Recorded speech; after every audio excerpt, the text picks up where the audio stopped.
Episode 104 article. मेघना उसको आगे की स्टोरी बड़ी खुशी से सुनाती रही और विधि चुपचाप बैठकर सुनती रही। मुक्ति अपने बुरे टाइम से नहीं बच सकती। उसकी सारी मेडिकल रिपोर्ट उसके खिलाफ बहुत अच्छे एविडेंस का काम करेगी और उसको लोगों से बचने का मौका नहीं मिलेगा। मेघना ने विधि को बताया कि टाइम म्यूजिक एंटरटेनमेंट इन बातों को र्यूमर्स बता रहे हैं और बोल रहे हैं कि जो रिपोर्ट्स इंटरनेट पर फैल रही हैं वो सब फेक है। हालांकि लोगों को सच्चाई पता है और वो मुक्ति को किसी भी हालत में माफ नहीं करना चाहते।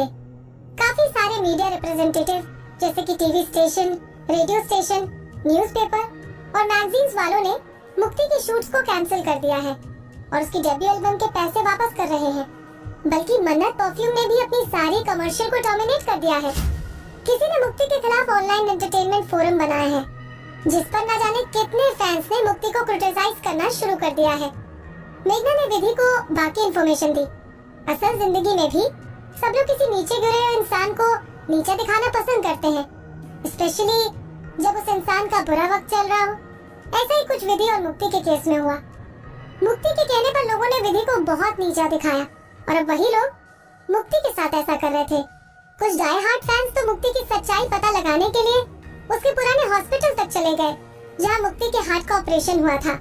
हालांकि हॉस्पिटल के स्टाफ ने मना कर दिया कि वो किसी पेशेंट की प्राइवेसी को देखते हुए इसकी इन्फॉर्मेशन नहीं दे सकते। स्टार्टिंग में मुक्ति के फैंस को लगा कि अगर हॉस्पिटल का स्टाफ किसी पेशेंट की इन्फॉर्मेशन लीक नहीं कर सकते तो इंटरनेट की सारी बातें झूठी हैं, क्योंकि उन बातों को हॉस्पिटल वालों ने अभी तक सर्टिफाई नहीं किया है। हालांकि कुछ ही दिनों बाद फॉरेन मीडिया ने एक छोटी सी न्यूज रिलीज की। हॉस्पिटल की सिक्योरिटी तोड़ते हुए किसी ने पेशेंट की मेडिकल रिपोर्ट को लीक किया। इस न्यूज के फैलते ही लोकल न्यूज चैनल ने बवाल खड़ा कर दिया। बेशक हॉस्पिटल ने किसी पर्टिकुलर पेशेंट के बारे में स्टेटमेंट नहीं दी, लेकिन डेटा लीक हो जाने की बात सुनकर लोगों का दिमाग तेज चलने लगा। इस बारे में सुनकर विधि का दिल उसके मुंह में आ गया और उसने मेघना से पूछा, क्या ये इन सब चीजों के पीछे मोहित सर काम कर रहे हैं? मेघना जोर से हंसी। कपूर फैमिली का एंटरटेनमेंट इंडस्ट्री पर स्ट्रॉन्ग इन्फ्लुएंस है। हालांकि भाटिया फैमिली का नाम दूसरी कंट्रीज में भी जाना जाता है। वो आगे बोलने से पहले कुछ पलों के लिए रुकी। बेशक हमारे बॉस देखने में ऐसे लगते हैं जैसे उनको किसी बात की फिक्र नहीं, लेकिन अगर कोई बॉस के मन को खटक गया तो वो बच नहीं सकता। विधि हैरान रह गई। इस बारे में तुम्हारा क्या कहना है? मेघना ने किसी से पूछा। बॉस कुछ ज्यादा ही चालाक, विधि ने कहा। तुम्हें बॉस को समझने में थोड़ा टाइम लगा, लेकिन अब जब तुम उन्हें समझ ही गई हो तो। मेघना ने अपनी आंखें ऊपर उठाई। उनके साथ ठीक से रहना और उनको गुस्सा मत दिलाना, ओके? ओके। विधि ने जबरदस्ती अपना सर हिलाया। मुक्ति के इस इंसिडेंट के बाद विधि को महसूस हो गया कि वो मोहित से माइंड गेम्स में नहीं जीत सकती। अभी तो तुम्हें बहुत कुछ देखना बाकी है। मेघना ने विधि के सर पर हाथ फेरा। तुम जल्दी से अपनी छुट्टियां खत्म कर लो, फिर मैं तुम्हें तुम्हारी पब्लिसिटी ग्रो करवाने में मदद करूंगी। हमने मुक्ति और टाइम म्यूजिक एंटरटेनमेंट पर अपना काफी टाइम बर्बाद कर दिया। अब हमें अपने टाइम का सही से इस्तेमाल करना है। कुछ दिनों बाद मेघना अपने साथ विधि को उसका फोटो शूट करवाने के लिए वेवी डांस एंटरटेनमेंट के फिल्म स्टूडियो ले आई। फोटोग्राफर साहिल पहले से मेघना को जानता था और वो अपनी इक्विपमेंट्स लगाते हुए मेघना से बात करने लगा। हाय मेघू, हमें मिले हुए कितना टाइम हो गया। अच्छा, तुम अपने साथ एक न्यू कमर को लाई हो? हाँ, ये विदुषी शर्मा है, तुम इसे विदुषी बुला सकते हो। मेघना आराम से कुर्सी पर बैठकर बियर पीते हुए बातें करने लगी।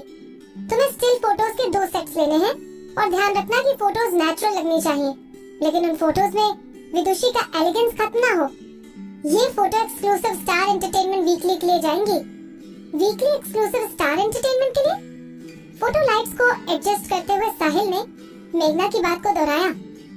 एक्सक्लूसिव सेशन में किसी न्यू कमर के लिए फीचर्ड होना आसान नहीं होता। विदुषी, तुमने तो मुझे इम्प्रेस कर दिया। साहिल को देखकर विधि बस हल्का सा मुस्कुरा गई। मेघना ने विधि को पहले स्टार एंटरटेनमेंट वीकली के बारे में नहीं बताया था। विधि को बस मेघना यहाँ बिना बताए ले आई। साहिल ने अपने सारे इक्विपमेंट्स को सेट किया और विधि को उसकी पोजीशन में जाने के लिए बोला। विधि उसके इंस्ट्रक्शंस को फॉलो कर रही थी और वो कैमरे को फेस करके खड़ी हो गई। विधि की आंखें चमकती हुई लाइट के पड़ने की वजह से बंद हो रही थी। 5-6 फोटोज खींचने के बाद विधि की आंखें और उसकी बॉडी कैमरा को फेस करने के लिए एडजस्ट हो गई।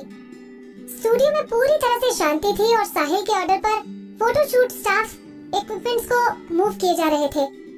विधि हर 4-5 फोटोज के बाद अपनी पोजिंग बदल रही थी। उसके मन में कोई अजीब सी फीलिंग चल रही थी, लेकिन उसको फोटोशूट काफी फेमिलियर लगा। विधि को स्टिल फोटोज क्लिक करवाए हुए जमाना बीत गया था।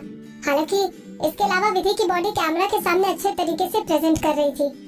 साहिल की फोटोशूट ओवर के अनाउंसमेंट के बाद विधि मेन स्टूडियो से बाहर आई। साहिल ने अपने स्टाफ को इक्विपमेंट हटाने के लिए बोल दिया और वो मेघना से बात करने के लिए आ गया। मेरी प्यारी मेघू, ऐसा लगता है कि तुम्हें कोई खजाना मिल गया हो। ये लड़की तो कैमरा के सामने काफी सेंसिटिव है और जितने भी फेमस सेलिब्रिटीज को देखा है उनके अंदर मुझे फोकस नजर आता है। हे विदुषी, इस बार मैं तुम्हें जाने दे रहा हूँ, लेकिन ये मत समझना कि मैंने नोटिस नहीं किया।